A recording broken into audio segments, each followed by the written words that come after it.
You're hurting me.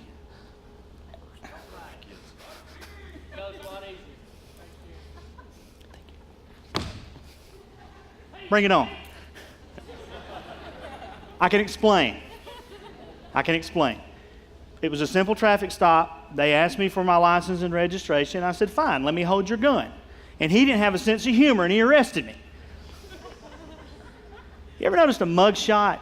When you see a mugshot, whether it's celebrity or somebody on the evening news, what's the first word that pops in your brain? Guilty. They are guilty. So what is it with a camera and a mugshot that makes you look guilty every time they take it? Well, I have to tell you, I have somewhat of a reputation, had one growing up, of being involved in things, okay?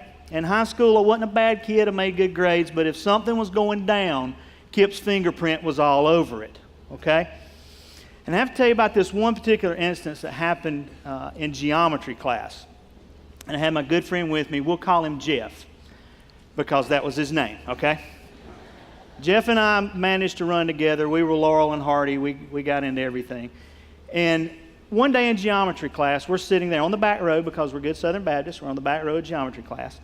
And there's a guy, a friend of ours, sitting in front of us who we'll call Gary because that was his name, okay?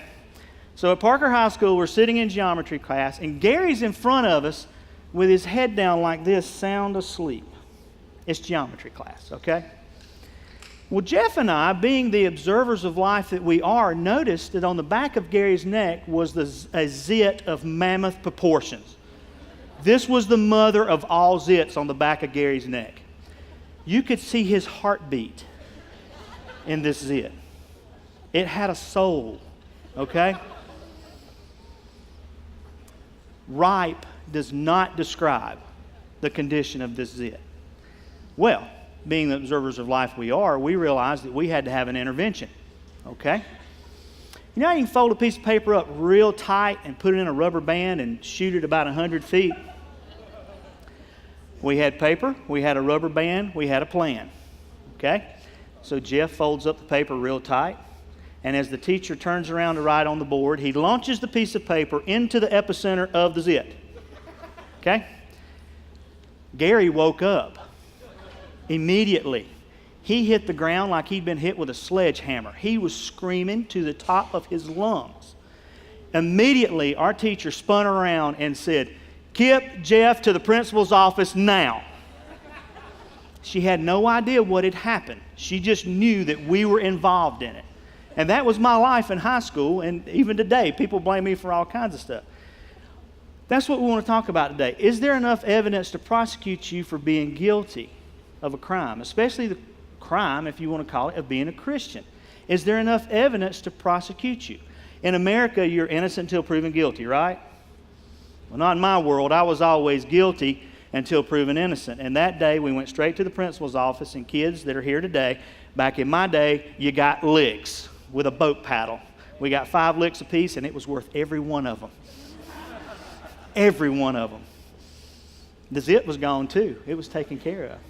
Tell you about a guy that's lived in Afghanistan. He lives in Afghanistan. His name is, and I have to read it because I can't hardly pronounce it, Adubai Rahman is his name. This was on the news a good while back. And in Afghanistan, if you convert from Islam to Christianity, that can be punishable. It's a punishable crime, punishable by death. And this guy was caught converting from Islam to Christianity. So they put him on trial. And even the United States intervened in this thing. And in the process of the trial, they came up with 2 things. One, they suspected that he was mentally ill. And 2, there wasn't enough evidence to prosecute him. So he was set free. That's not really a good story. I mean, the guy lived, but there wasn't enough evidence to prosecute him to be a Christian. And that's what I want us to look at today. Are we guilty? You notice on your outline it says guilty with a question mark. Are you guilty? Are we guilty enough to be prosecuted? So we're going to do our own little CSI investigation this morning and see if we can come up with enough evidence to prosecute ourselves. The first one we want to look at, the type of evidence, is circumstantial evidence. Circumstantial evidence. I'm going to read you the hard definition of circumstantial evidence, and bear with me because it's written apparently by a lawyer, and we're going to have to do the best we can.